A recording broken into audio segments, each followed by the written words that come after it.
तो हम लोग एसी पे थे और पिछली क्लास में टेस्ट डिस्कशन के साथ हमने केवल एसी का जिक्र सा किया था कि भाई क्या होता है और इंडिया में एसी की फ्रीक्वेंसी कितनी है, ये सब, और उसकी इक्वेशन क्या है। तो हम यहीं से अपनी शुरुआत करते हैं आज की। साइनोसॉइडल एसी इन इंडिया, यहां से हम अपनी शुरुआत कर रहे हैं। देखो, हमारे घर में जो वोल्टेज आती है, मैं हाउस होल्ड सप्लाई की बात कर रहा हूं। हम जिक्र कर रहे हैं अपनी हाउस होल्ड सप्लाई का।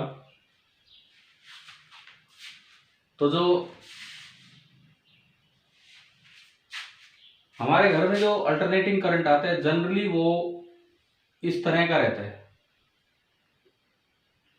ये टाइम मैंने बताया था, बताओ कितना टाइम है एक साइकिल की पूरे होने का time? 20 second. 20 second? Millisecond. 20 millisecond. 20 millisecond time period है इसका, 20 मिलीसेकंड। Frequency 50 hertz. ये है इंडियन जो डोमेस्टिक सप्लाई है वो। ये बताओ ये वैल्यू कितनी होती है, ये पीक वैल्यू, ये जो डोमेस्टिक सप्लाई में हमारे वोल्टेज आती है उसकी पीक वैल्यू कितनी होती है जो घर में आती है? 220 वोल्ट ना। अब सुनो, 220 वोल्ट नहीं होता, वो नियरली 310 वोल्ट होता है, नियरली 300 वोल्ट। 220 क्या होता है इसी क्लास में आपको पता लगेगा। ये जो वोल्टेज है दिस इज नियरली 310 वोल्ट, इस तरह की रहती है। अच्छा, ये जो साइन कर्व है इसकी इक्वेशन होती है voltage at any time t दी जाती है वी मैक्सिमम, मैं उसे वीएम से लिख रहा हूं। ये इसको मैं बोल रहा हूं वी मैक्सिमम, इसको मैं बोल रहा हूं we maximum into sine of, sine ये ग्राफ होता है, ओमेगा एंगुलर फ्रीक्वेंसी होती है और टी एक वेरिएबल है, वेयर ओमेगा जो आपका होता है that is 2 pi by T, और 2 पाई आप न्यू भी लिख सकते हो, 1 बाई टी को न्यू। 2 पाई यहां पुट करोगे तो ये आया 100 पाई और यूनिट इसकी बनेगी रेडियन पर सेकेंड। तो हमारे घर में जो सप्लाई आती है, क्या वो समझ आ गया क्या आपको? क्या कौन सी वोल्टेज है, ये भी टाइम है ग्राफ, ठीक है। अब जरूरी नहीं है कि देखो ये कैसी इक्वेशन है, t बराबर 0 रखो, साइन 0 बना, साइन 0 की वैल्यू कितनी होती है? जीरो। तो ये जो v आया ये 0 आ रहा है। क्या हुआ, वीडियो ब्लर है क्या थोड़ी? चलो फिर चलने दो फिर। तो देखो t बराबर 0 पे जो वोल्टेज 0, तो ये 0 से स्टार्ट हो गया। नहीं तो आपने सुना है घर में नहीं, जैसे कई बार कई जगह 3 फेज सप्लाई आती है आटे चक्कियों में और इस तरह से, सुना है कि नहीं? Yes sir. है ना? तो 3 phase supply, yes sir. Single phase, double phase, 3 phase. Yes sir. तो ये फेज क्या है? फेज क्या है? सिंपली फेज कुछ नहीं है। यही चीज अगर वो कहीं 0 की बजाय कहीं और से स्टार्ट हो जाए, मान लो यही इक्वेशन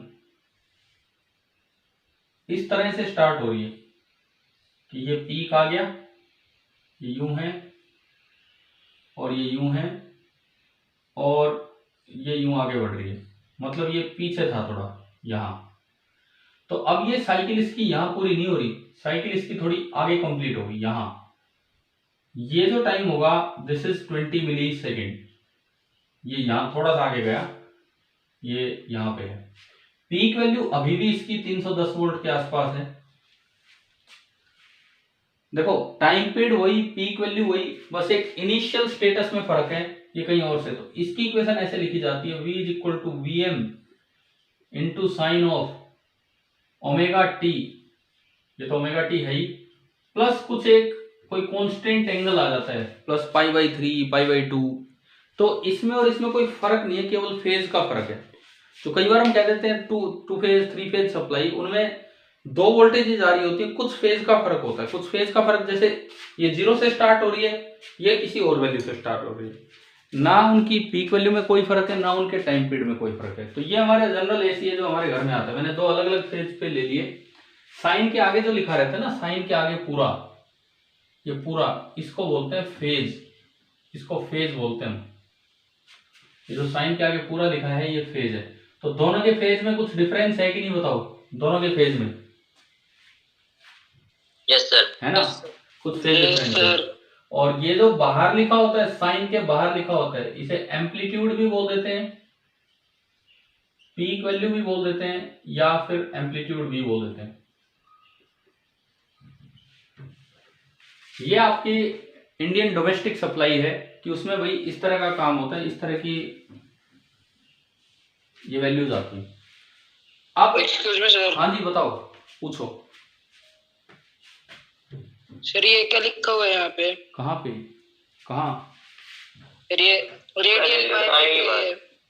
रेडियन पर सेकंड, ये ओमेगा की यूनिट होती है, एंगुलर फ्रीक्वेंसी की ऐसा यूनिट होती है, रेडियन पर सेकंड। यही पूछ रहे हो या कुछ और? Yes sir. ठीक है। अब मान लो मैं केवल इतनी सी बात पे आपसे एक आधे सवाल पूछूं यहाँ पे, तो यूं बताओ, पहला सवाल मैंने पूछा, इन इंडियन वर्ड ना भी यूज करें तो हम इंडिया में ही रह रहे हैं, वही लेना है, खाली यूं भी आ जाए सीधा, डोमेस्टिक हाउस होल्ड सप्लाई। हमारी जो घर की हाउस होल्ड सप्लाई है उसके अंदर मैं दो बातें आपसे पूछूंगा यहाँ पे। सबसे पहली बात, देयर आर कितनी साइकिल्स पर सेकेंड होती है। पहली चीज तो ये कि घर में जो सप्लाई आती है उसमें कितनी साइकिल, मतलब वोल्टेज की, करंट की कितनी साइकिल पर सेकेंड होती है। या फिर यूं कहें कि V और I 20 मीटर पर सेकंड। एक मिनट, चेंजेस डायरेक्शन कितने टाइम्स पर सेकेंड। अब वो तो चार चार ऑप्शन बना के दे देंगे इन सवालों को, तो मैं ये चीजें आपसे पूछूंगा। ऊपर वाले का 50, अच्छा, नीचे वाले का 50, ऊपर वाले का 50, नीचे वाले का भी 50। देखते हैं, सुनिए, आप कोई भी एक ये देख लो यहाँ से, 100। देखते हैं, दोनों चीजें देखते हैं। पहली बात, कितनी साइकिल एक सेकंड में पूरी हो रही, तो यूं बताओ एक साइकिल कितनी देर में पूरी हो रही है, एक कंप्लीट साइकिल? 20 मिलीसेकंड। तो आप यूनिटरी मेथड लगाओ, 20 मिलीसेकंड मतलब 20 गुणा 10 की पावर -3 सेकंड में पूरी हो रही है एक साइकिल। तो एक सेकंड में कितनी साइकिल पूरी होंगी? 1/20 इंटू 10⁻³ साइकिल। अब 10⁻³ ऊपर गया, 10⁻³ ऊपर गया, तो ये आपका हो गया 1000/20। तो कितनी साइकिल हुई है, दिख गया ना? Yes sir. और वैसे भी अगर आप डायरेक्ट बताना चाहें ना, तो जो फ्रीक्वेंसी होती है ना, फ्रीक्वेंसी, उसका मतलब ये होता है नंबर ऑफ साइकिल्स पर सेकेंड या इन यूनिट टाइम। फ्रीक्वेंसी का मतलब ये होता है कि नंबर ऑफ साइकिल्स एक यूनिट टाइम में कितनी हुई। तो अगर कोई डायरेक्ट देखे तो वहां से 50 बोल सकता था। तो पहले का तो आंसर आ गया 50। दूसरे का बताओ, सेकंड का। 100। हाँ देखो, जैसे ही, हाँ 100 बिल्कुल सही आंसर है। देखिए क्या होता है, ये वो इजी सवाल है जो आ सकते हैं और जिनमें बच्चे गलती कर जाते हैं। जैसे ही आप देखोगे, देखो ये करंट शुरू में पॉजिटिव है, करंट पॉजिटिव है, वोल्टेज पॉजिटिव, मतलब करंट आगे जा रहा है पाइप में, उसमें वायर में। फिर करंट हुआ नेगेटिव, तो करंट पीछे आने लगा। अब जैसी अगली साइकिल स्टार्ट होगी, करंट फिर आगे हो गया। तो बताओ यहां से यहां तक पहुंचने में करंट ने कितनी बार अपनी डायरेक्शन बदली है? 2 टाइम। एक बार पीछे हुआ और एक बार फिर आगे। तो हर एक साइकिल खत्म होती है वो 2 बार बदल लेता है। तो 50 साइकिल अगर खत्म हुई तो कितनी बार उसने अपनी डायरेक्शन बदली है? 100 टाइम्स। ठीक है। तो इसमें अब बच्चे इसमें गलती कर जाते हैं, वो 50 करे आते हैं, आधे कोई 20 करे आते हैं, कोई कुछ। बस यही सोचना था इसमें भी क्या है क्या नहीं। चलो ये बना लो ढंग से, फिर मैं आगे बढ़ता हूँ इसमें। बना लिया हो गया ये लिख भी लिए ना नीचे वाले भी? Yes. No sir, no sir. ठीक है लिखो, आप लिखो।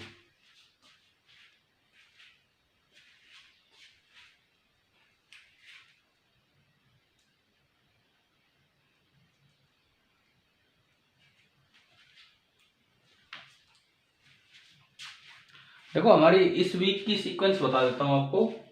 आज हम पढ़ रहे हैं ये एसी की कुछ डिटेल्स। कल हम पढ़ेंगे जनरेटर्स के बारे में। जैसे आपने मोटर पढ़ी थी, डीसी मोटर, और फिर उसमें बताया था अगर स्प्लिट रिंग ना लगाएं तो एसी मोटर बन जाती है।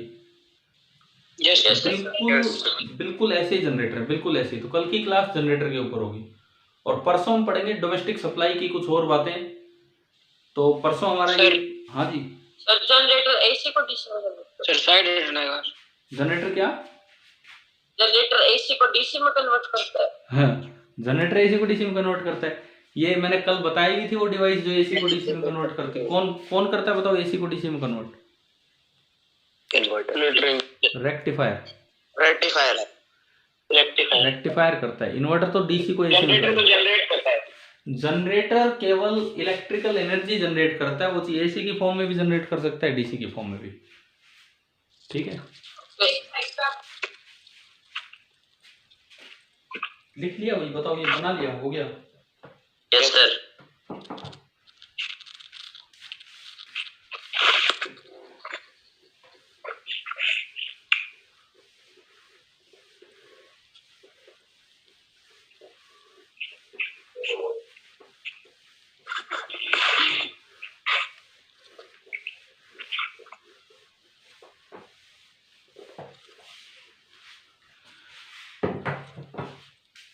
देखो ये जो आपका अल्टरनेटिंग करंट है, इसकी आपने ये कुछ भी इक्वेशन मानी, V is equal to peak value maximum value into sine of omega t, और साथ में कुछ हो तो हो आगे, उससे फर्क नहीं पड़ता है।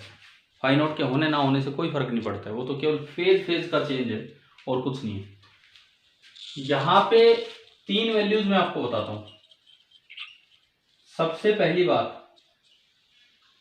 Instantaneous value of V।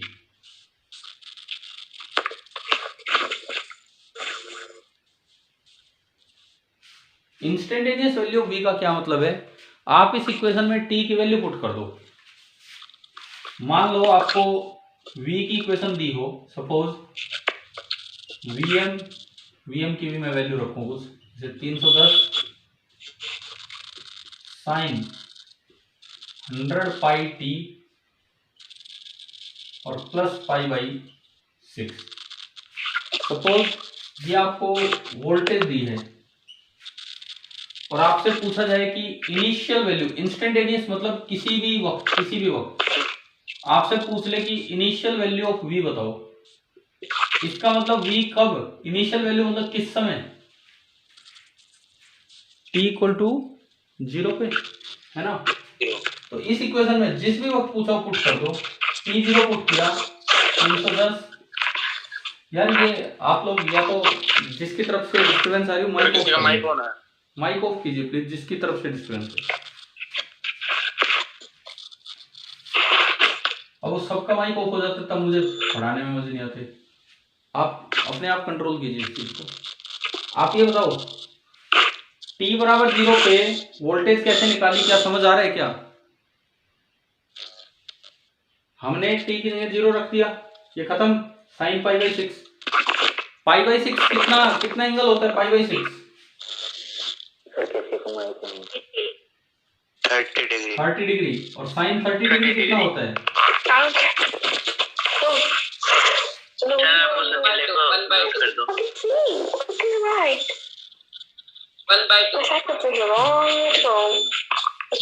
मैं फिर आपको म्यूट करूंगा या तो बोलूंगा आगे। आप प्लीज जिसकी तरफ से डिस्टर्बेंस है वो बंद कीजिए।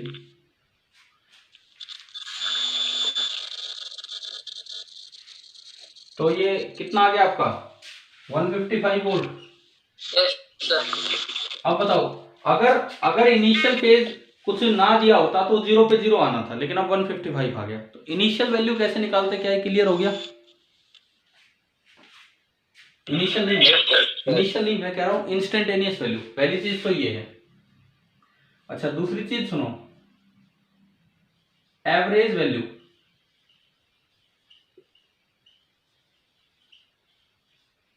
ये वोल्टेज जो है इसकी एवरेज वैल्यू, इस वोल्टेज की एवरेज। अच्छा एक और चीज मैं इसके साथ लेके चलूं, ऐसे ही इक्वेशन करंट की भी बनती है। करंट की peak value into sine of कुछ भी हो सकता है आगे, omega t plus phi naught या जो भी होगा। तो सेम ऐसे आप इंस्टेंटेनियस वैल्यू वोल्टेज की निकालेंगे, ऐसी करंट की निकालेंगे। अब देखो एवरेज वैल्यू का क्या मतलब है। मान लो मैं करंट की एवरेज वैल्यू या वोल्टेज की एवरेज वैल्यू की बात कर रहा हूं। चलो मैंने माना कि let V is equal to Vm sine omega t, क्योंकि ये फाइ नॉट से कोई फर्क नहीं पड़ता इन वैल्यूज पे, जो आगे आनी है एवरेज और एक और वैल्यू मैं बताऊंगा उस पे। मैंने ये मान लिया कि let V is equal to Vm sine omega t. तो ये V का t के साथ ग्राफ ऐसा बनेगा, ठीक है। ये इसकी पीक वैल्यू है। आप ही बताओ आधी वोल्टेज पॉजिटिव आधी नेगेटिव, तो एवरेज वैल्यू क्या होनी चाहिए पूरी साइकिल में? 0। एवरेज वैल्यू पूरी साइकिल में तो 0 होती है, पूरी साइकिल में तो 0 ही होती है। बट हम एवरेज डिफाइन करते हैं हाफ साइकिल पे। रिपीट कर दो। कहां से रिपीट कर दूं? ये एवरेज वाली 155 ये कैसे आया ये बताऊं? ये वाला हाँ सर, जो ऊपर लिखा हुआ बिल्कुल। हाँ तो बिल्कुल ऊपर से। अभी ज्वाइन किया क्या आपने? डिस्कनेक्ट हो गया था एक बार, कॉल आ गई थी। ठीक है चलो देखो, ये आपको कोई भी एक इक्वेशन दी गई, कोई भी एक इक्वेशन, उससे कोई करंट की भी इक्वेशन बनती है, अल्टरनेटिंग करंट की। तो यहाँ 2-3 वैल्यूज मैं आपको बता रहा हूँ। सबसे पहले इंस्टेंटेनियस वैल्यू का क्या मतलब है। इंस्टेंटेनियस वैल्यू V का मतलब है किसी भी इंस्टेंट पे उसकी वैल्यू। मैंने माना कि वोल्टेज की ये इक्वेशन दी थी जिसमें यहाँ वेरिएबल ये है t, ये t वेरिएबल है और यहाँ वेरिएबल है V। अब t की वैल्यू पुट करो V आएगा। किसी ने मुझसे पूछ लिया कि भाई इनिशियल वैल्यू ऑफ वोल्टेज बताओ। इनिशियल का मतलब कब t बराबर 0 पे। इनिशियल का मतलब है t बराबर 0 पे। तो t बराबर 0 जब आप इसमें पुट करेंगे तो ये बचेगा साइन π/6, ये साइन π/6 बचेगा। और साइन π/6 कितना होता है? साइन 30 डिग्री कितना होता है? 1/2। वैल्यू आ गई कोई इनिशियल स्टेटस पे उसकी 155 वोल्ट थी, ना कि 0 ये था। अब मैं आता हूं एवरेज वैल्यू पे। एवरेज वैल्यू जो है ना, ये कभी भी इस चीज से अफेक्ट नहीं होती है कि फाइ क्या दिया है, फाइ नॉट कुछ दिया है कि नहीं दिया है, उससे फर्क ही नहीं पड़ता है। ये आगे वाला तो मैंने मान लिया कि V है Vm साइन ओमेगा टी। अब देखो जो एवरेज भी होगा कंप्लीट साइकिल पे तो 0 होगा, क्योंकि आधा पॉजिटिव और आधा नेगेटिव है। तो एवरेज वैल्यू कितनी होनी है? 0। तो इसीलिए एवरेज जब भी पूछते हैं हाफ साइकिल पे डिफाइन करते हैं। और ये आप याद रखो कि for sinusoidal AC average value निकल के आती, कैसे आती वो नहीं करना है, वो इंटीग्रेशन से होता है, वो नहीं करना अभी। लेकिन जो वैल्यू आती वो आती है पीक वैल्यू अपॉन π/2। आप इसको ऐसे भी लिख सकते हैं 2/π/Vm। ये पॉइंट नहीं लगा भाई, ये तो बोर्ड पे ही है कुछ। या इसकी वैल्यू आती है 0.637 टाइम्स Vm। ये एवरेज वैल्यू होती है for sinusoidal AC, sinusoidal AC के लिए। सिमिलरली अगर आप करंट की भी बात करें तो एवरेज करंट 0 से t, मतलब अगर मैं 0 से t लिखूं या मैं लिखूं फुल साइकिल, बात एक ही है। पूरी एक फुल साइकिल आप लेंगे तो कितना होगा? 0 होगा। लेकिन अगर आप इसको आइदर पॉजिटिव हाफ साइकिल लेते हैं या नेगेटिव कोई सी भी लेते हैं, मान लो मैंने लिखा केवल पॉजिटिव हाफ साइकिल, समझ रहे हो ना, मैंने वो टाइम हटा के यूं लिख दिया है। Yes sir. तो बात एक ही है, पॉजिटिव हाफ साइकिल पे जो वैल्यू होगी वो ये निकल के आएगी, ये इतनी होती है। सिमिलरली जो एवरेज करंट है over a positive half cycle, इतनी देर जितनी देर आपने एक पॉजिटिव हाफ साइकिल ली है,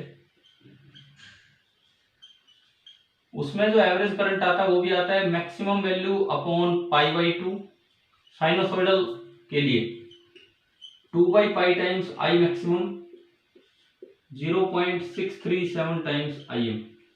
अच्छा, एवरेज का मतलब क्या होता है बताओगे एक बार?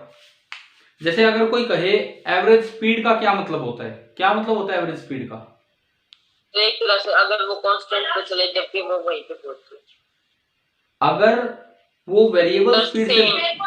सुनो, अगर वो वेरिएबल स्पीड से जा रहा था, जितने टाइम में जितना भी उसने डिस्टेंस कवर किया, उसकी बजाय अगर वो इस कांस्टेंट स्पीड से चले जिसको मैं एवरेज बोल रहा हूं, तो भी वो उतना ही डिस्टेंस उतने टाइम में कवर करेगा। ये होता है ना। Yes sir. यहाँ एवरेज का मतलब, यहाँ पे एवरेज का क्या मतलब होता है? यहाँ पे करंट का मतलब होता है चार्ज फ्लो कितना करके गया। हाफ साइकिल में इस वेरिएबल करंट की वजह से किसी क्रॉस सेक्शन को कितना चार्ज क्रॉस करके निकला है, इसकी बजाय अगर मैं एक कांस्टेंट करंट भी भेज दूं इतना, तो भी उतने देर में उतना ही चार्ज फ्लो करके जाएगा। समझ में आया?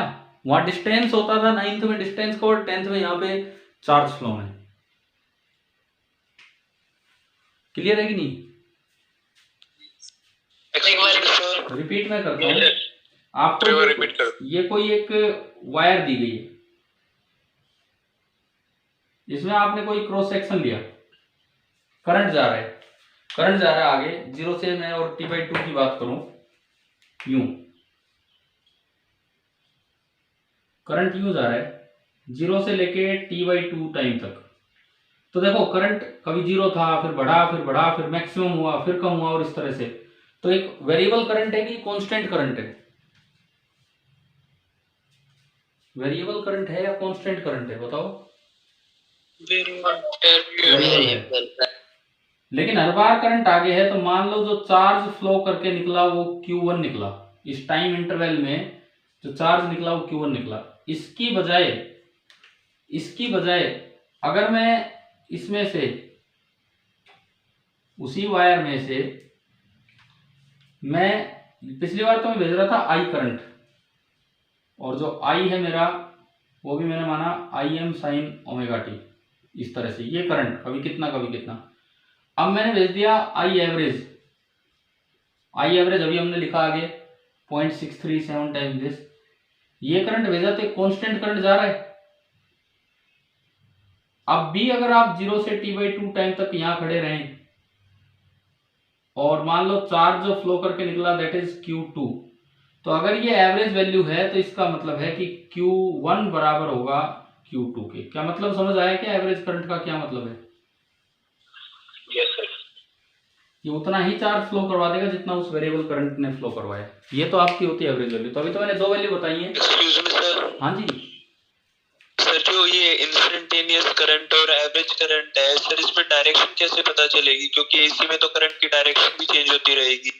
देखो, इंस्टेंटेनियस करंट में ये साइन की वैल्यू या तो पॉजिटिव होगी या नेगेटिव होगी या जीरो होगी, है ना। आपको एंगल बनेगा साइन के आगे, कभी वो पॉजिटिव बनेगा कभी वो नेगेटिव बनेगा। साइन की वैल्यू ऐसी होती है ना, पता है ना, quadrant system. Yes sir. Yes तो सर। जब वो पॉजिटिव है तो करंट आगे जा रहा होगा, और जब वो नेगेटिव है तो करंट पीछे आ रहा होगा। ठीक है। और जो एवरेज वैल्यू है उसमें तो कोई चक्कर ही नहीं है, वो तो हाफ साइकिल पे डिफाइन होगी। उस हाफ साइकिल पे जिस दौरान या तो करंट आगे ही जाए या फिर करंट पीछे जाए, और कोई से पे भी डिफाइन कर लो, वो एवरेज आई की ये मैग्नीट्यूड होता है। क्लियर? Yes sir. अब एक बार ये बना लो, फिर मैं तीसरी वैल्यू पे चलता हूं।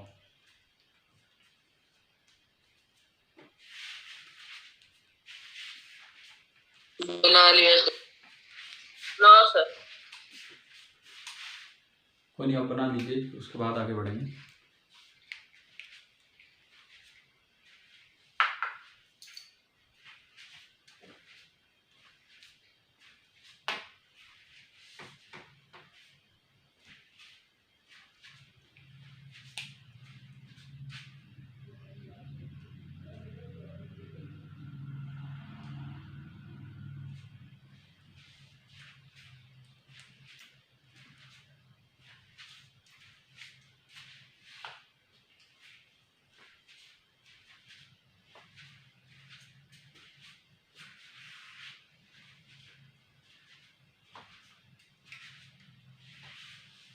हो गया? Yes sir.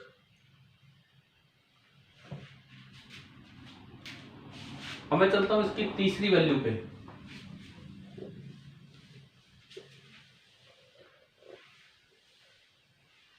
आप सबने 220 वोल्ट तो सुन रखा है ना, 220 वोल्ट।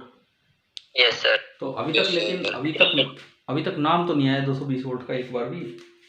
फिर वो क्या है, मतलब ना वो इंस्टेंटेनियस वैल्यू है, ना वो एवरेज है, ना वो पीक वैल्यू है, क्योंकि हम पीक भी 310 के आसपास पढ़ के आ रखे हैं अभी।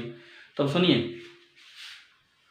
तीसरी जो वैल्यू होती है इसे बोलते हैं root mean square, RMS value, या इसको नाम दिया जाता है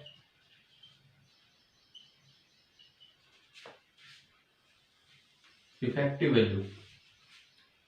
रूट मीन स्क्वायर वैल्यू या फिर इफेक्टिव वैल्यू। वैसे तो इसका ये मैथमेटिकल मीनिंग है। रूट मीन स्क्वायर मतलब, रूट मीन स्क्वायर जैसे root a1 square plus a2 square till an square by n। हाँ ठीक है, सुनो, मान लो आपको ये वोल्टेज दी गई है, ये इस तरह की वोल्टेज है, और ये वैल्यू भी इस फाई नोट पे डिपेंड नहीं करती है। ये फाई नोट से कुछ हो या ना हो, ये सेम रहेगी। This is again independent of phi naught, phi naught पे डिपेंड करेगी ही नहीं। देखो, आपको आरएमएस वैल्यू निकालनी है, वी आरएमएस। तो इसकी मैथमेटिकल डेफिनेशन तो है root of, under root of mean of square. Mean of square का मतलब है आपने कोई वैल्यू उठाई, किसी समय v1 थी, फिर किसी और समय देखी v2 वैल्यू आई, किसी और समय देखी v3 वैल्यू आई, किसी और समय देखी v4 वैल्यू आई। समझ गए हो? ऐसी 4-5 वैल्यूज ले ली आपने, n वैल्यूज ले ली, उन सब का स्क्वायर करके मीन ले लो। तो स्क्वायर करके मीन कैसे होता है? v1 square, v2 square, v3 square up to vn square. और स्क्वायर का मीन लेना है, मतलब सबको जोड़ के और किससे डिवाइड कर दो? n से। और ये तो बनी मीन स्क्वायर, ये तो बना मीन स्क्वायर, और मीन स्क्वायर का रूट ले लो तो वो बन गई रूट मीन स्क्वायर। तो रूट मीन, रिपीट करना। देखो मैंने यहां से 4 वैल्यूज उठा ली। किसी समय मान लो 1 वोल्ट है, कभी 2 वोल्ट है, कभी -2 वोल्ट है, कभी सपोज कीजिए 4 वोल्ट है। मैंने 4 वैल्यू उठाई, -4 है, मैंने ये कहा। अब इनकी मुझे आरएमएस वैल्यू निकालनी, यहां से 4 वैल्यू उठा के आरएमएस। पहले तो सबका स्क्वायर कर दो। 1 का स्क्वायर कितना? 1, 2 का स्क्वायर 4, -2 का स्क्वायर 4, एंड -4 का स्क्वायर 60। फिर उन सभी स्क्वायर्स का मीन ले लो। मीन कैसे लेते हैं? सबको जोड़ के जितने उतने से भाग कर दिया, 1 2 3 4। समझ आया क्या? Yes sir. 16 और 4 20 और 5 25, तो ये आ गया 25/4। और फिर उसके बाद, ये तो मीन स्क्वायर वैल्यू है, उसके बाद पूरे का क्या ले लो? Under root. ये तो देखो वैल्यू भी इतनी अच्छी बनी है कि अंडर रूट अपने आप 16 क्या रहा है, 5/2। तो 5/2 वोल्ट यहाँ पे हो जाएगी आरएमएस। क्या आरएमएस क्या होती है, समझ आ गया? आरएमएस का मतलब, ठीक है। अब ये आरएमएस, हाँ जी, ये मिटा दो नीचे वाला एवरेज वाला। Yes sir.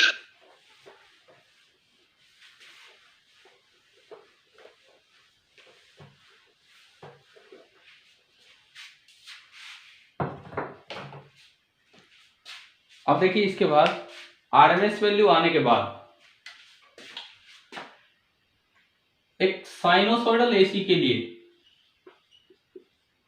For sinusoidal AC, हम ये 12th क्लास में निकाले भी गए इंटीग्रेशन की मदद से, लेकिन फिलहाल सीधा याद रखें, जो आरएमएस वैल्यू होती है, एवरेज का तो सिंबल था वो ब्रैकेट बना दिया, आरएमएस का नहीं होता है, that is equal to V maximum divided by √2।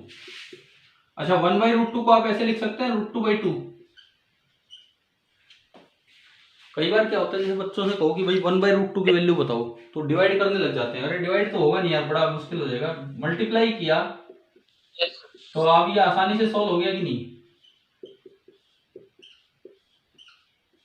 बताओ 0.7 तक भी आप रोक सकते हो। सिमिलरली जो IRMS होगा, IRMS that is I maximum upon √2, यानी कि 0.7 टाइम्स I मैक्सिमम। अच्छा, अब जो हमारे घर की सप्लाई है उसमें मैंने बताया था पीक वैल्यू लगभग कितनी आती है, peak value 310 volt. Yes sir. आप बताओ क्या है 220 वोल्ट होगी है कि नहीं? Yes sir. नियरली 220 वोल्ट जा रही है ना। अरे तो इतनी होती है, एग्जैक्ट 220 वोल्ट नहीं होता, फ्रीक्वेंसी एग्जैक्ट होती है 50 हर्ट्ज। आप कभी वोल्ट मीटर में देखना, एग्जैक्ट 220 वोल्ट नहीं, वो थोड़ी बहुत कम ज्यादा होती रहती है। तो जो वोल्टेज होगी वो 220 वोल्ट होगी और नियरली 220 वोल्ट, और ये इस तरह से आता है। तो आप बताओ ये आरएमएस वैल्यू का मतलब समझ में आया? मतलब तो अभी बताया नहीं है, ये तो मैंने मैथमेटिक्स बताया इसका, ये इसकी डायरेक्ट वैल्यू दी। अब वो मतलब बचा है कि अगर एवरेज का मतलब मैंने बताया था कि जितना चार्ज वेरिएबल की वजह से फ्लो करता है उतना ही चार्ज कांस्टेंट की वजह से फ्लो करे तो वो एवरेज है ना। Yes sir. अब आरएमएस का मतलब अभी बताता हूँ, आप पहले ये नोट कीजिए यहां तक। कर लिया सर। कर लिया सर। कर लिया? सभी ने कर लिया? सर 2 मिनट रुक जाओ। ठीक है।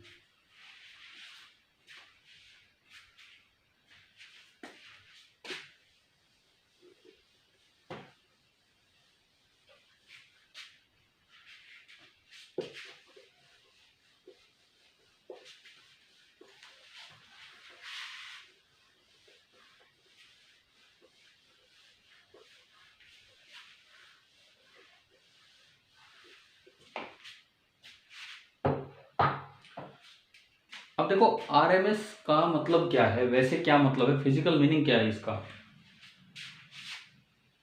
और इसमें कोई मेरे पास लिमिटेशन नहीं है कि हाफ साइकिल पे ही मैं डिफाइन करूं, या तो केवल पॉजिटिव हाफ पे या केवल नेगेटिव पे। एवरेज वैल्यू हाफ पे क्यों डिफाइन हो रही थी बताओ? एवरेज वैल्यू हाफ पे क्यों डिफाइन हो रही थी? ये कोई वायर आपने ली, क्योंकि सर पूरे पे आधा नेगेटिव आता है। पूरे पे क्या होता कि जितना चार्ज आगे गया उतना ही चार्ज पीछे आ जाता, तो नेट चार्ज फ्लोन कितना हो जाता? जीरो। जीरो। तो जीरो आना था। लेकिन एवरेज वैल्यू की बजाय RMS value is based on the heating effect. जो आरएमएस वैल्यू है वो हीटिंग इफेक्ट पे बेस्ड है। तो करंट एक बार आगे गया, वेरिएबल करंट, वायर में कुछ हीटिंग होगी, करंट जब भी चलता है तो वायर में हीटिंग तो होती है ना,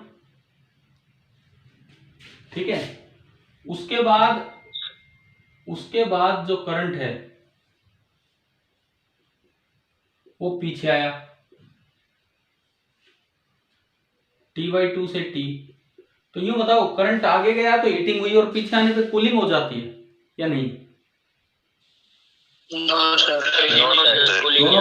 दोनों बार हीटिंग होगी। आगे करंट जा रहा है जब भी हीटिंग होगी, पीछे आ रहा है तब भी हीटिंग होगी। यानी कि जो हीट प्रोड्यूस्ड है, या यूं कहें पावर कंज्यूम्ड है, पावर को टाइम से मल्टीप्लाई कर दो तो हीट हो जाती है।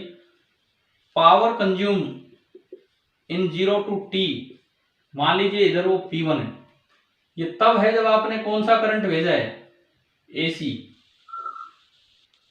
ये तब है जब आपने AC करंट भेजा है, अल्टरनेटिंग करंट, ठीक है। इसकी बजाय अगर मैं केवल एक कांस्टेंट करंट भेज दूं और जिसकी वैल्यू हो, जो जिसको आप क्या बोल रहे हैं, कौन सी वैल्यू, क्या लिखा मैंने नीचे छोटा सा, आरएमएस। IRMS। इसकी बजाय अगर आप लगातार एक ही डायरेक्शन में IRMS भेजें और 0 से लेकर T तक भेजते रहें, तो यहां जो पावर कंज्यूम्ड है 0 से T तक वो P2 है। तो अगर ये RMS है ना, तो P1 बराबर होगा किसके, P2 के।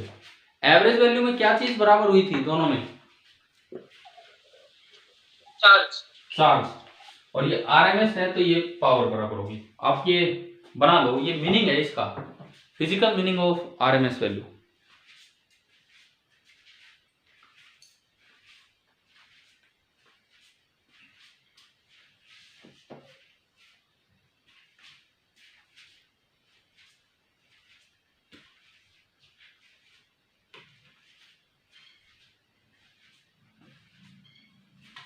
सर जो आपने सेकंड ग्राफ बनाया उसमें आई के नीचे क्या लिखा?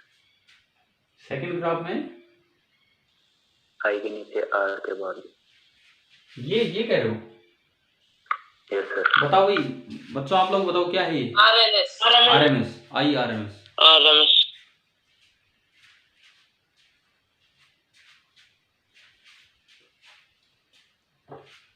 तो हमारे घर में हम कहते हैं 220 वोल्ट की सप्लाई आती है। 220 वोल्ट कौन सी वैल्यू है? RMS, वो RMS वैल्यू होती है। ठीक है, जैसे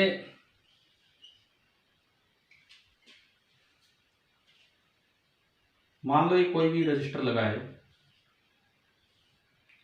भाई, ये AC सोर्स का सिंबल होता है, ये बात आप याद रखना। जैसे DC सोर्स में आप बैटरी बनाते हैं 2 लाइनों से, यस सर। ऐसे AC सोर्स का ये सिंबल होता है। This is the symbol for AC source. मान लो इसकी इक्वेशन दी है V इज इक्वल टू, हमें कुछ भी वैल्यू दे दी 100√2, मान लो ये लिखा है 100√2 या 500√2 sign 100 pi T plus π/3 volt, ये दिया आपको। और इसकी वोल्टेज देखने के लिए यहां आपने एक वोल्टमीटर लगा दिया। ये वो डीसी वाले वोल्टमीटर नहीं होते, इन्हें बोलते हैं हॉट वायर इंस्ट्रूमेंट। जैसे यहाँ पे हॉट वायर वोल्टमीटर है, मीटर में METER आएगा मीटर की स्पेलिंग में, वोल्टमीटर में, वैसे मीटर में TRE आता है। तो ये जो हॉट वायर वोल्टमीटर का मतलब जो हीटिंग इफेक्ट पे बेस्ड हो, वही रीड करते हैं AC वैल्यूज को। तो क्वेश्चन ये है कि find the reading of voltmeter. बताएं भाई क्या वैल्यू होगी इसकी, क्या रीडिंग होगी?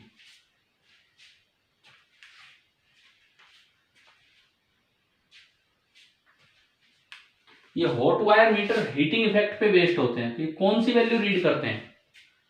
आपके घर में अगर कभी कोई वोल्टमीटर आपने लगा देखा हो, स्टेबलाइजर में रहते हैं कई बार, जैसे AC वेसी चलाते हो तो उनके साथ एक बड़ा सा स्टेबलाइजर अगर है तो उसमें दिखाता है वो रीडिंग देते हैं 220 वोल्ट। यानी कि कौन सी वैल्यू रीड करते हैं वो? RMS value. तो बताओ इसका आंसर क्या होगा, इस सवाल का आंसर?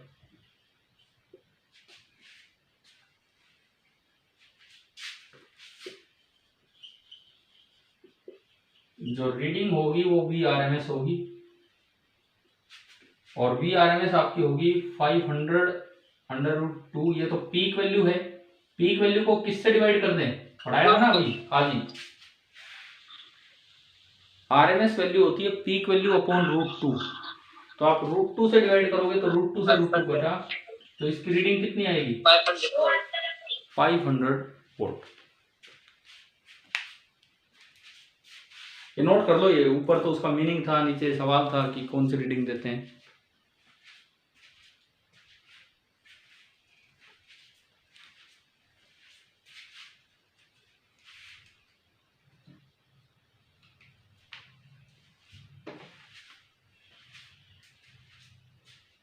साइन के आगे फिर इसका क्या यूज हुआ? इसका यूज क्या है अभी बताता हूं आगे। आपने चलो बीच में भी एक जिक्र कर दूं मैं, कभी इन्वर्टर की ऐड सुनी है? उनमें कई बार बोलते हैं pure sine wave inverter, pure sine wave inverter, ये वर्ड सुना है क्या? No sir. ये ऐड में कई बार बोल भी देते हैं, हमारा ध्यान नहीं गया होगा, और लिखा भी रहता है इन्वर्टर पे बहुत बार, प्योर साइन वेव इन्वर्टर। वो कहता है कि ठीक है, हम आपको RMS वैल्यू 220 वोल्ट देंगे कन्वर्ट करा के बैटरी से, हम आपको टाइम पीरियड 20 मिली सेकेंड ही देंगे, लेकिन फ्रीक्वेंसी 50 हर्ट्ज देंगे, लेकिन जो शेप होगी ग्राफ की वो कैसे देंगे हम? साइन वेव इन्वर्टर मतलब साइनोसॉइडल कर्व। ठीक है, अब AC तो कई तरह के हो सकते हैं, ट्रायंगुलर AC भी हो सकते हैं, कुछ और भी हो सकते हैं। तो ये जो साइन है क्या है, इनसे बाकी चीजों में फर्क नहीं पड़ रहा है। इनसे ये जो हमारे घर में ये आप पढ़ोगे आगे कि जो डिजिटल जो एनालॉग सर्किट्स होते हैं एनालॉग मतलब जिनमें कंटिन्यूसली वैल्यू चेंज होती है। फंडामेंटल एनालॉग सिग्नल होता है साइन सिग्नल, उसका यूज करके कोई भी और सिग्नल जनरेट किया जा सकता है। लेकिन आप ये कह रहे हो कि भाई हमने इसका तो यूज ही नहीं किया है ना, एक दिक्कत हमें ये आ रही है कि आपने बोल दिया कि आरएमएस वैल्यू होती है पीक वैल्यू अपॉन √2, तो हमें लग रहा है कि इसका तो यूज ही नहीं हुआ, यही नजर आ रहा है ना आपको यस सर। ना? Yes sir. नहीं, ये √2 नीचे तभी होगा, मैं बार बार लिख रहा हूं, ये किसके लिए है? ये फॉर्मूले फॉर साइनोसॉइडल वेव, बोला है ना हमने 2-3 बार। Yes sir. यस ये सर। डिवाइड बाय √2 तब निकल के आता है जब आगे साइन का फंक्शन हो। ये ऐसे डिवाइड बाय π/2 भी एवरेज में तभी आएगा जब आगे साइन का फंक्शन हो, कुछ और हो तो अलग हो जाएगा। ठीक है, अब वो निकालते कैसे हैं थ्रू इंटीग्रेशन, वो तो खैर 12th में सीखेंगे, हम अभी नहीं सीख रहे हैं वो चीजें। तो सर इसकी फिक्स वैल्यू आएगी हमेशा √2। अगर वो साइनोसॉइडल फंक्शन है ना, अगर साइन कर्व आपके घर में आ रही है तो फिक्स है उसकी वैल्यू पीक वैल्यू अपॉन √2 ही आरएमएस होगी। ठीक है, चलिए एक सवाल लीजिए, फिर उसके बाद मैं इन शेप के ऊपर भी जाऊंगा, साइन और इन पे।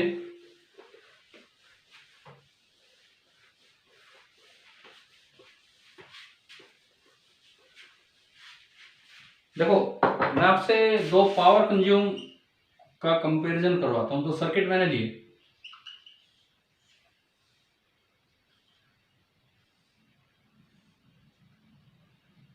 एक मैंने एक डीसी बैटरी लगाई और ये वोल्टेज है Vm, ये है, और एक मैंने एक और सर्किट लिया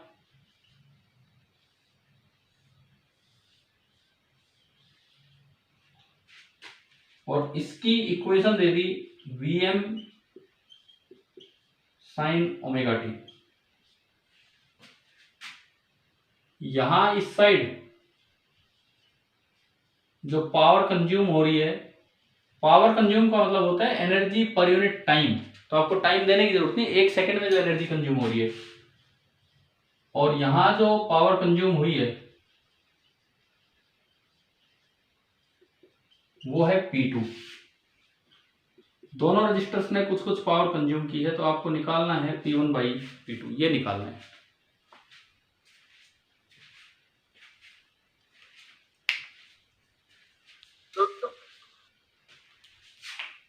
ना √2 नहीं, देखो भाई इस साइड कुछ करंट चलेगा I1,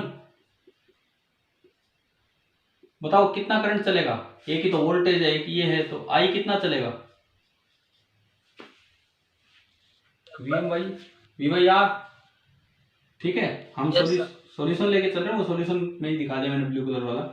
अब P1 होगी I1² इंटू R, तो आपने I1 का स्क्वायर किया तो Vm²/R² और इंटू R, और R से R कैंसिल, तो P1 आपका आया Vm²/R। एक बार बताओ क्या ये समझ आ गया P1? Yes sir. अब मैं इधर आऊं, P2 मुझे निकालना है।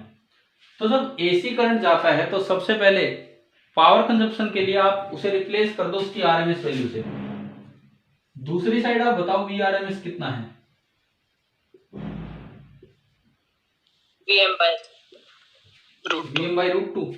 तो आप अगर इसमें एवरेज पावर कंज्यूम निकालना चाहते हो पावर कंजप्शन के लिए, आप इसे एक बैटरी से रिप्लेस कर दो जिसकी की पीक वैल्यू कितनी है ना, जिसकी की वोल्टेज कितनी है Vm/√2।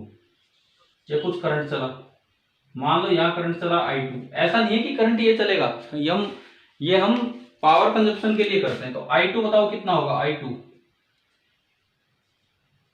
Vm/√2R। और अब मैं अगर P2 लिखूं, P2 तो I2² इंटू R कितना आया?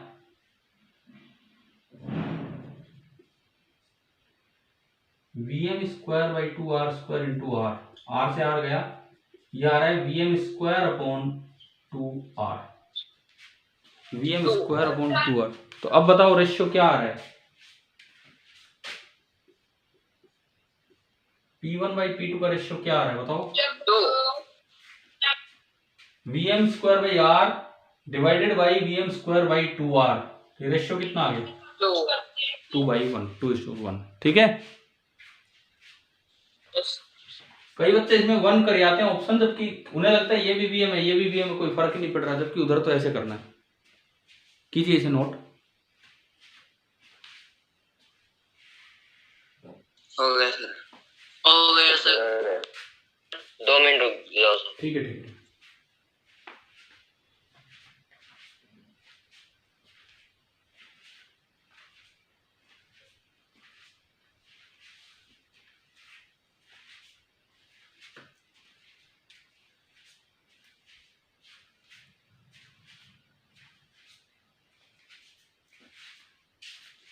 सर ये सेकंड वाला रिपीट करना एक बार इधर। जब भी कभी आप एसी सोर्स लगाएंगे, एसी सोर्स लगाने के बाद अगर आपको पावर कंज्यूम निकालनी हो तो उस एसी सोर्स को आप एक बैटरी से रिप्लेस कर दो जिसकी वोल्टेज कितनी हो, जितनी की इस एसी की आरएमएस वैल्यू है। एसी की आरएमएस वैल्यू कैसे निकालते हैं? Peak value upon √2। तो पीक वैल्यू को मैंने √2 से डिवाइड करके बैटरी से रिप्लेस किया, उसके बाद वही काम किया जो इधर है, करंट निकाला और फिर आइस पर आर कर दिया। आ गया ना समझ? Yes sir. देखो ये दूसरी वाली बात समझाने के लिए केवल और केवल दूसरी साइड की ये बात। सेम फंक्शन करेगी सर अगर हमने बैटरी चेंज कर दी तो इसमें। क्या सर इसकी हमने आरएनएस वैल्यू जितनी से बैटरी लगा दी, हाँ तो सेम फंक्शन करेगी सर ये। ना केवल हीट जनरेशन या पावर कंजप्शन निकालने के लिए आप ये कर सकते हो, वैसे करंट ये नहीं फ्लो करेगा। ये जो है ना, ये जो भी करंट फ्लो कर रहा होगा ये उस करंट की कौन सी वैल्यू है? जो भी करंट फ्लो करेगा ये उसकी आरएमएस वैल्यू है। देखो इसी चीज को एक बार बताने के लिए मैं एक न्यूमेरिकल के साथ एक क्वेश्चन लेता हूं। मान लो न्यूमेरिकल वैल्यूज के साथ एक 5 ओम का रजिस्टर है और यहां कोई वोल्टेज लगा दी। सपोज हमें दी गई है वोल्टेज 100√2, ये पीक वैल्यू है, साइन 100πt प्लस π/3 वोल्ट, ये voltage. Find the power consumed, ये सवाल आ जाए। Power consume 400। सबसे पहले तो आप निकाल लो वीएम। देखो वीएम कितना है? 100√2 वोल्ट। वहां से भी आरएमएस निकालो, 100। वीएम को √2 से डिवाइड कर दो, कितना आ गया? 100 वोल्ट, ठीक है। उसके बाद वीएम हो गया, वी आरएमएस हो गया, फिर मैं आई आरएमएस निकालू। आई आरएमएस होगा वी आरएमएस अपॉन आर, 100/5 कितना आया? 20। और अब मैं पावर कंज्यूम निकाल लूं आई आरएमएस का स्क्वायर और इंटू आर, तो 20 का स्क्वायर और इंटू आर, 400 इंटू 5, 2000 वॉट। और अगर कोई हीट जनरेटेड पूछ ले तो टाइम देगा, इतने टाइम हीट जनरेटेड, तो आप उस टाइम से मल्टीप्लाई कर सकते हैं। चलो मुझे बताओ क्या ये पावर निकालना आ गया है ना एसी में? Yes sir. देखो ये फॉर्मूला तो हमेशा वैलिड है, ये फॉर्मूला तो हमेशा वैलिड है कि वी आरएमएस से रिप्लेस कर दो और फिर ऐसे निकाल लो। लेकिन वी आरएमएस की वैल्यू Vm/√2 तभी होगी कब? जब ये फंक्शन कैसा हो? साइन, समझ रहे हो? जब ये साइनोसॉइडल कर्व होगी ना तो ही ये वैलिड है, और हमें और किसी में याद भी नहीं करना है, आएगा तो यही आएगा, यही हमारे घर की सप्लाई है, ठीक है। एक आखिरी पॉइंट पढ़ा दूं? Yes sir. भाई बताओ एसी का ये वाला पार्ट आज समझ आया ना, जो भी पढ़ाया आज आपको? Yes sir. बाकी कल पढ़ा। क्या कह रहे हो भाई? Yes sir. नहीं अभी कोई कुछ और भी बोल रहा था, क्या कह रहा था? आगे कल करा देना। आगे कल ही करा रहा हूँ, इसको तो फिनिश करें कल, तो फिर जनरेटर पे है ही। एक आखिरी चीज बता रहा हूं, that is the form factor.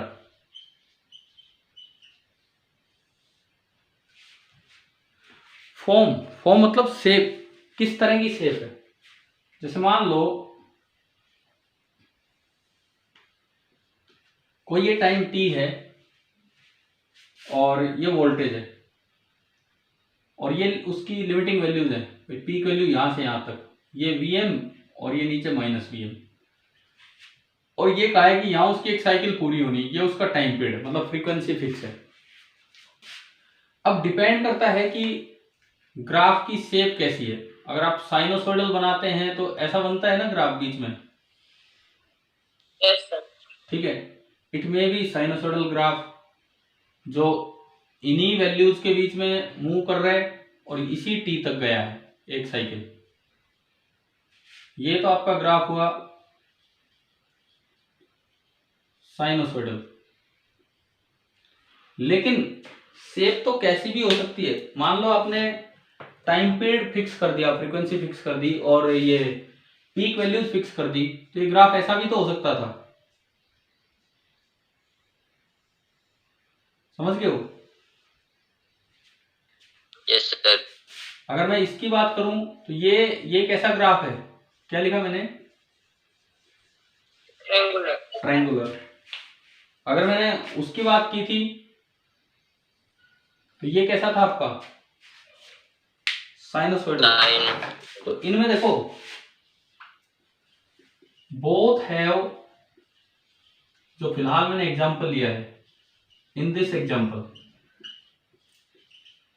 इस एग्जांपल में दोनों कर्व्स की सेम पीक वैल्यूज है एंड सेम फ्रीक्वेंसीज है। फ्रीक्वेंसी मतलब टाइम पीरियड, ये सब सेम है, बट डिफरेंट शेप। बताओ शेप अलग है कि नहीं? Yes sir. Yes, sir. तो इन शेप्स को बताने के लिए जो फैक्टर होता है वो एक नया फैक्टर यहां डिफाइन होता है जिसको बोलते हैं फॉर्म फैक्टर।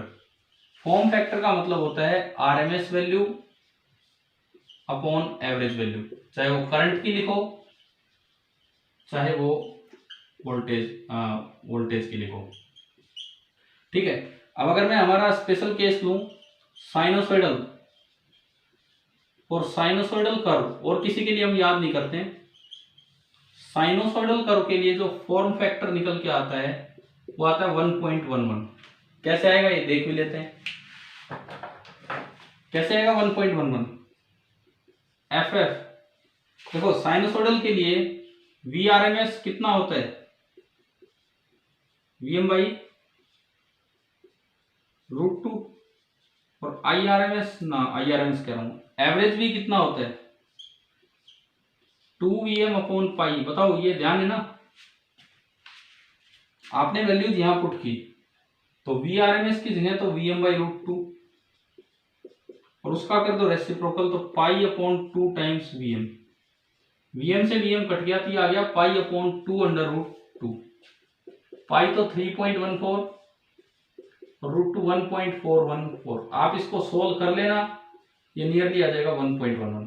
तो फॉर्म फैक्टर एक ऐसा फैक्टर है कि सेम एनवलप के अंदर भी सेम टाइम पीरियड में भी अलग अलग शेप अगर होगी तो वो डिपेंड करेगा कि फॉर्म फैक्टर कितना। और साइन वेव के लिए हम याद रखते हैं 1.11 होता है। चलिए बताइए अब क्लियर हुआ ना ये? Yes sir. ठीक है, साइन वेव अगर है तो फिक्स है कि फॉर्म फैक्टर इतना होगा। तो आज मैंने आपको काफी हद तक साइन वेव के बारे में ही काफी पढ़ाया है, कल हम जनरेटर के बारे में पढ़ेंगे। ठीक है भाई? Yes sir. ठीक है, ओके।